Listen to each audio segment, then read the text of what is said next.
જય શ્રી કૃષ્ણ વૈષ્ણવ. સહસ્ત્ર શ્લોકી સેવા ભાવનામાં હરિરાયજી આપણને મંગળાથી લઈને રાજભોગ તેમજ છાક લીલાના દર્શન કરાવ્યા. હવે આજના વિડીયોમાં આપણે છાક લીલા બાદ કુંજ ભવનમાં પ્રભુ અનુસરમાં પધારે ત્યારે વ્રજભક્તો કેવી કેવી તૈયારી કરે છે તેના દર્શન કરાવશે.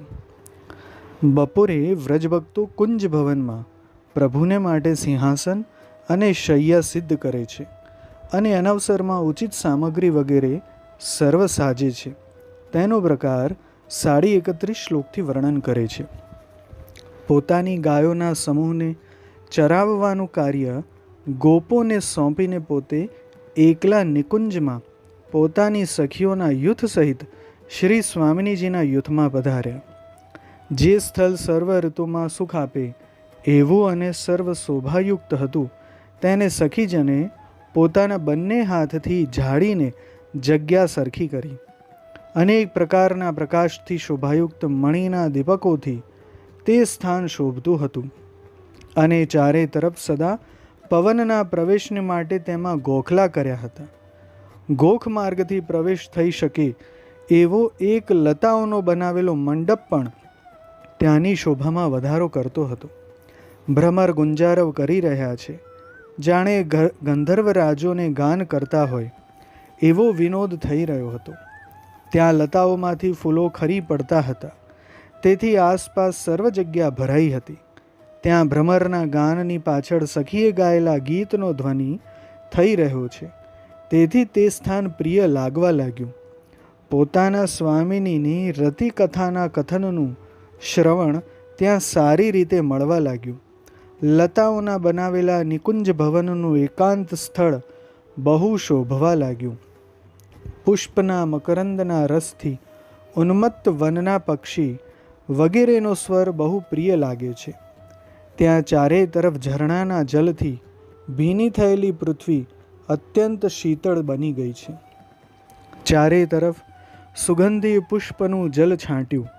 જ્યાં ચંદનના કાષ્ટનું ઉત્તમ સિંહાસન તૈયાર છે તે ઉપર અતિ વિચિત્ર કોમળ લાલ વસ્ત્ર વગેરે બિછાવ્યા અને સોનાના ચકચકિત નવા 3 કલશ તેના ઉપર શોભ્યા. મખમલમાં રૂ ભરેલી અતિ ઊંચી ગાદી સિંહાસન ઉપર બિછાવી છે. તેની બંને બાજુ શ્રીહસ્ત મૂકવાને માટે મખમલમાં રૂ ભરેલા તકિયા મૂક્યા છે. તકિયામાં બંને તરફ લાંબા રેશમના લાંબા દોરા સહિત ફૂમતા શોભી રહ્યા છે. ગાદી તકિયાની ઉપર કેળના ગર્ભ જેવા સફેદ અને કોમળ વસ્ત્રની ખોલ ચઢાવેલી છે. સિંહાસન પર બંને બાજુ સુવર્ણની જારી જલ ભરીને બિરાજમાન કરી છે. અનેક રત્ન જડિત તબકડી બીડા ભરીને મૂકી. વિવિધ પ્રકારના પુષ્પ માલતી, માધવી, રાયવેલી વગેરેની સુંદર માળાથી શોભે છે અને શ્વેત, લાલ, શ્યામ, ગુંજાની માળા ધારણ કરવાની ત્યાં ધરી રાખી છે, તેથી વિચિત્ર લાગી રહ્યું છે. સિંહાસનની પાસે ઉતરવાને માટે 2 સીડીની બંને બાજુ ખિલોનાની તબકડી ધરી છે. તેની પાસે પોતાના નાથને ઉતરવા માટે નાની ચરણ ચોકી કરી રાખી છે. પાસે પાગ અને વાઘા વસ્ત્ર ઠીક કરીને પાત્રમાં ધરે છે. તેને કૃષ્ણા ગરુના રસથી છિરકેલા છે અને કસ્તુરીના ધૂપનો ધૂપ આપેલો છે. ત્યાં એક ચોકી ઉપર પુષ્કળ પંખા ધર્યા હતા. સિંહાસનથી શૈયા સુધીનો માર્ગ કોમલ મખમલના વસ્ત્રથી બિછાવ્યો છે. ત્યાં એકાંતમાં સખીજનોએ શૈયા બિછાવી છે. તાંબુલ ચરવણને ધરવા માટે પીકદાની કરી છે. ત્યાં તે સમગ્ર સ્થાન બુહારી કરીને સાફ કરી જલ છાંટીને વસ્ત્રથી લૂછી રાખેલું છે. પછી વસ્ત્રની અંદર રૂ ભરીને સારી રીતે પોતે પ્રયત્ન કરીને તેને બિછાવેલું છે. પોતાના પ્રિયતમ પ્રભુ અને સ્વામિનીના રમણની ભાવના આનંદથી કરતી સખીઓએ પોતાના હાથથી ઉત્તમ શૈયા લાવીને ત્યાં સ્થાપન કરી.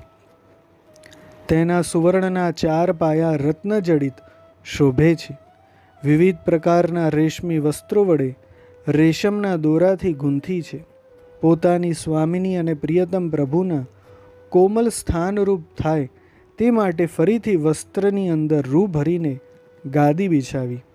શ્વેત સ્વચ્છ કેલના ગર્ભ જેવી કોમલ ચાદરો બિછાવી પોતાના બંને હાથની ચારે તરફ સરખી કરીને ચારે કોર ગાદીની નીચે દબાવી દીધી. શૈયાના ચારે પાયા ઉપર ગાદી શિથિલ ન થઈ જાય તેને માટે બહુ લાંબી રેશમની 4 કેશ જેના 2 છેડા ઉપર 8 ફૂમતા જાલી સહિત લગાડ્યા છે તે વડે ખેંચીને બાંધ્યા. શૈયાની ગાદી ઉપર બંને બાજુ વસ્ત્રમાં રૂ ભરેલા તકિયા ધર્યા છે. તેમાં માથા તરફના તકિયાના 2 છેડાની નીચે કસ્તુરીથી થેલી બાંધી છે. તેમાં અતિ સૂક્ષ્મ પ્રકાશિત ચાદર તેના ઉપર ધરી હતી. શૈયાની 2 બાજુએ અનંત પ્રકારની સામગ્રી આમ તેમ ધરી છે. પિત્તળની ઉજ્જવલ પડલી પર પાનની તબકડી રાખી છે. તેમાં ચાંદીની ડબ્બી બરાસ ભરીને મૂકી છે. તેની ઉપરની બાજુએ બીજા પાત્રમાં અતિ સુંદર સુવર્ણનું પાત્ર ધર્યું છે. તેની અંદર ઉત્તમ પકવાન ધર્યા છે. આ પાત્રથી કંઈક દૂર સુવર્ણની ઝારી શીતલ જલ ભરીને ધરી છે. તેની પછવાડે માથાની તરફ માલાથી ભરેલી થાળી મૂકી છે. આ પ્રમાણે શૈયાની જમણી બાજુએ સર્વે વસ્તુ ધરીને વ્રજભક્તો માનસી કરી રહ્યા છે. પછી ડાબી બાજુએ પહેલાંની માફક સર્વ વસ્તુ ધરી પાનની તબકડી બીડા ભરીને ધરી ક્રમપૂર્વક સુવર્ણની જારી તથા જલપાત્ર ધર્યા. પછી અતિ કિંમતી વસ્ત્ર વગેરેથી આખા માર્ગ ઉપર પેંડો બિછાવ્યો. પોતાના પ્રિયતમને જવાના ભાવથી સિંહાસન પરથી ઉતરવાને અને શૈયા ઉપર ચઢવાને માટે સાંગા માચી ઉપશૈયા પણ ધરી છે. ત્યાર પછી સર્વ વ્રજભક્તો નિકુંજના દ્વાર ઉપર ઊભા રહીને પ્રભુની સાથે પોતાના સ્વામિનીએ આગળ જે રમણ કર્યું છે તેનું સ્મરણ કરીને પરસ્પરની તેની કથા કરવા લાગ્યા અને પ્રભુને પધારવાની રાહ જોવા લાગ્યા. તેનો પ્રકાર 43.5 શ્લોકથી હરિરાયજી આપણને સંભળાવે છે. આ પ્રકારે સર્વે વસ્તુ સિદ્ધ કરીને પછી મોરપિચ્છના પંખા ધર્યા. સર્વે સખીઓ નિકુંજના દ્વાર ઉપર એકઠી થઈ પ્રિય પ્રભુને પધરાવાની વાટ જોતા જોતા પોતાની અત્યંત પ્રિય સખીની સાથે વિવિધ ભાવથી પ્રભુએ જે લલિત લીલાઓ કરી તેની ભાવના કરતાં પૂર્વની રસાત્મક કથા કરવા લાગ્યા. હે સખી સાંભળ, ભાવરસને આધીન અને શરમાળ મારા સ્વામિનીનો સંબંધ હરિની સાથે જેમ લોકમાં કામશાસ્ત્રને અનુસાર થાય છે તે જ પ્રમાણે થયો. એક સમયે શ્રી ગોપિકાધીશ પ્રભુ સુંદર ઘનશ્યામ નરોમાં શ્રેષ્ઠ વપુ ધારણ કરીને શ્રી યમુનાજીના ઉપવનમાં ફરે છે. મસ્તકના કેશની સાથે મયુરપિચ્છનો મુકુટ ધારણ કર્યો હતો. કલા કરતાં મોરની માફક કલા કરવામાં ચતુર શોભી રહ્યા હતા. રસાળ કોમળ પલ્લવ તથા અતિ ઉત્તમ સુગંધી પુષ્પમાં આભૂષણ ધર્યા હતા. ભ્રમરના ટોળાના જેવા કેશથી મુખારવિંદ છાઈ રહ્યું હતું. બંને કાનમાં મકરાકૃત કુંડળ શોભતા હતા. કમલની શોભાને ઝાંખી પાડે એવા અંજનયુક્ત 2 નેત્રથી સર્વને મોહિત કરતા હતા. આધિદૈવિક સંભોગ રસના સ્થાનરૂપ કપોલ ધારણ કરતા હતા. ઊંચી નાસિકાની શોભાથી શુકના મનનો ગર્વ ઉતારતા હતા. નાસિકાના મોતીના આભૂષણથી અતિ સૌંદર્યનું દર્શન કરાવતા હતા. અધરમાંથી સ્ત્રવતા અત્યંત દુર્લભ અમૃતનું દાન કરતા હતા. વેણુનાદથી અતિ વિકલ થયેલી ગોપીઓના મનને મોહ કરતા હતા. કંઠ પરની 3 રેખા આધિ ભૌતિક, આધ્યાત્મિક અને આધિ દૈવિક એમ 3 પ્રકારના આનંદનો બોધ કરે છે. હૃદયના ઉપરના અતિ નવીન પદકરૂપી ભૂષણ ધર્યું હતું. અતિ ચકચકિત કંકણથી હસ્ત અતિ શોભિત હતા. સંયોગ વિપ્રયોગ બંને રસની ક્રિયાનો બોધ કરનાર 2 બાહુ પર બાજુબંધ ધર્યા હતા. અનેક પ્રકારના રત્નથી જડિત મુદ્રિકા વડે અંગુલીઓ શોભે છે. શ્રીહસ્તના ઉપર જડાઉ હાથ સાંકડાનું આભૂષણ ધર્યું છે. હીરા જડિત અતિ સ્વચ્છ ચોકી વડે ઉદર શોભાયમાન દેખાય છે. સુવર્ણના કૃત્રિમ મણકાની માલા ઉરસ્થલ ઉપર વિરાજે છે. હાથીનું કુંભસ્થલ તોડીને કાઢેલા મોતીની માલાથી પોતે શોભી રહ્યા છે. સોનાની સાંકળીની માલાથી હૃદયકમલ સંલાલિત હતું. અનેક રત્નજડિત વૈજંતી માલાથી પોતે સારી રીતે શોભતા હતા. અને પુષ્પથી બનાવેલી વનમાલા ચરણ સુધી ધરી રાખી હતી. પિતાંબરની બંને બાજુએ વસ્ત્રના છેડા પવનથી હાલતા હતા.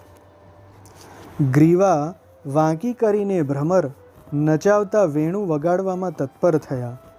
સુવર્ણની નકશીવાળા મણીના હાર, જેને મોહનમાળા કહેવાય, તે સતના સ્થાનરૂપ શોભે છે. કટીની ઉપર ચળકતી રેશમની કાચની બિરાજમાન હતી.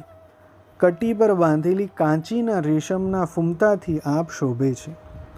વચ્ચે ભ્રમર વિલાસ કરતા એવા કમલના કેસર સમાન પીળા વસ્ત્ર ધર્યા હતા.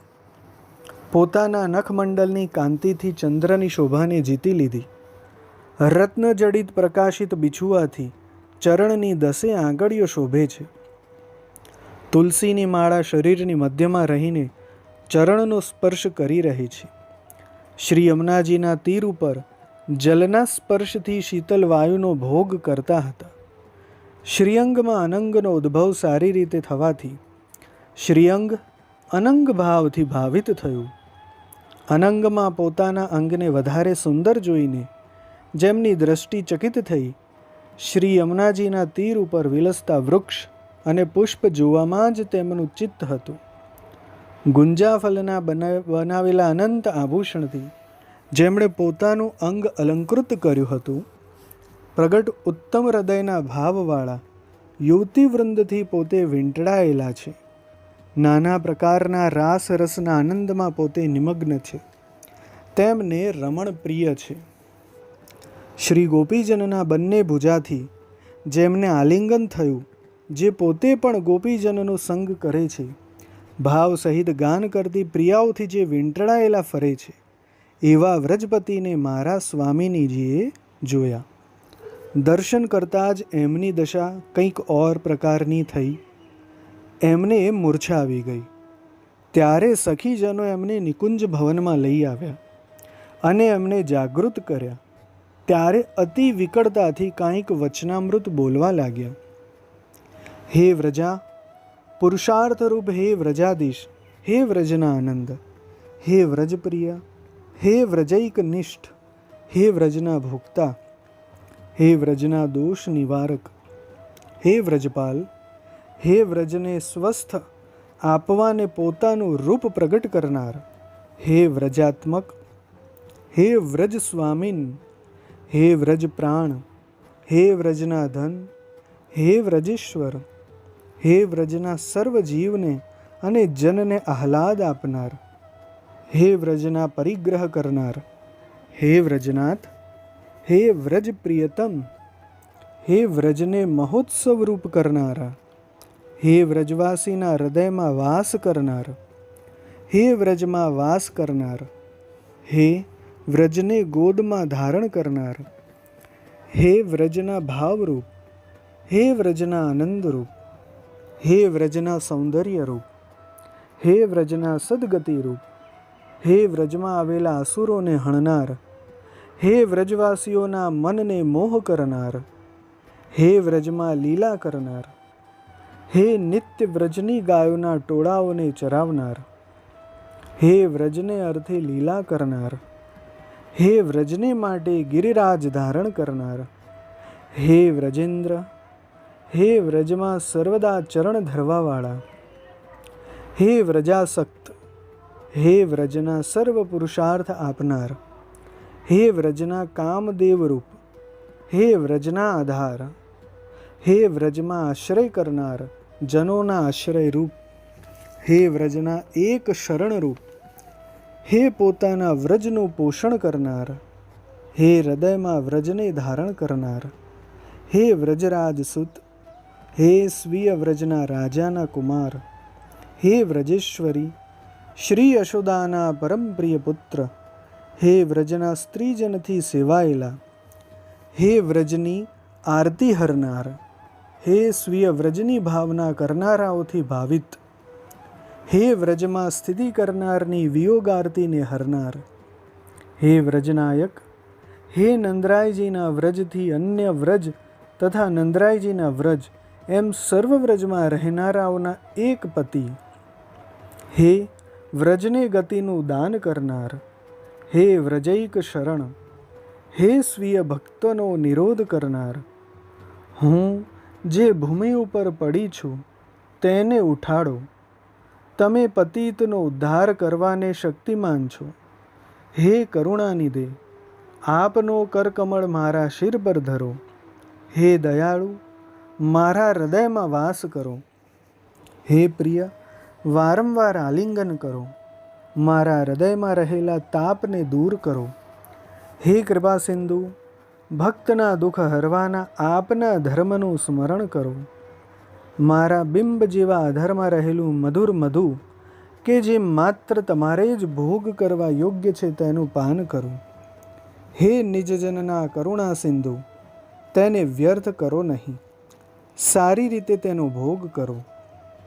હે નાથ, હૃદય ફાટી જાય છે, હૃદય ઉપર કંચુકીના બંધ તૂટી જાય છે. વનને બાળનાર દાવાગ્નિ જેવો ઉષ્ણ નિઃશ્વાસ મુખમાંથી નીકળી રહ્યો છે. દૂર કરો, દૂર રહો હે વ્રજપતિ, હે શિરીષ પુષ્પના સમાન સુકુમાર. વિયોગાગ્નિથી બળતી મને હે પ્રાણનાયક સ્પર્શ ન કરો. હે કમલલોચન, પ્રથમ તમારું દર્શન કરાવો, પછી વદનામૃત લાવણ્યનું પાન કરાવો અને મારા હૃદયમાં રહેલા તાપને દૂર કરો. આવા શ્રી સ્વામિનીના વચનામૃત વડે સિંચાયેલા હૃદયવાળા ગોકુલેશ્વર તેમના ભાવરૂપ સ્વરૂપથી બહાર પ્રગટ થયા. ત્યારે શ્રી સ્વામિની ઉઠ્યા, ભગવાનની પ્રિયતમા પ્રિય ભગવાનને જોયા. હૃદયમાં હરખાતા નિર્જીવ શરીરમાં જીવ આવ્યો. એવા સજીવ તે સમયે થયા. ત્યારે ભગવાનની સાથે રમણની તથા ગાનથી વનમાં વિચરવાથી તેમના સર્વ મનોરથ પૂર્ણ થયા. આ પ્રમાણે સખીજનોની સાથે પરમપ્રિય સ્વામિનીની કથા આનંદથી કરતા સખીઓએ પ્રિયની રાહ જોતા સમય સારી રીતે વ્યતીત કર્યો. હે વૈષ્ણવો, વ્રજભક્તો કુંજ નિકુંજોમાં અનુસરના સમયમાં પ્રિયા પ્રીતમ માટે આવી રસરૂપ કુંજ નિકુંજ સિદ્ધ કરે છે. આપણે પણ આ વ્રજભક્તોની ચરણરજ માથે ચડાવીને આવું જ ભાવન નિત્ય કરતા રહીને માનસી સુધી પહોંચવાનું છે. આજના વિડીયોમાં આ જ લીલાનું ભાવન કરતાં કરતાં વિરામ લઈશું અને આગળના વિડીયોની રાહ જોઈશું. જય શ્રી કૃષ્ણ.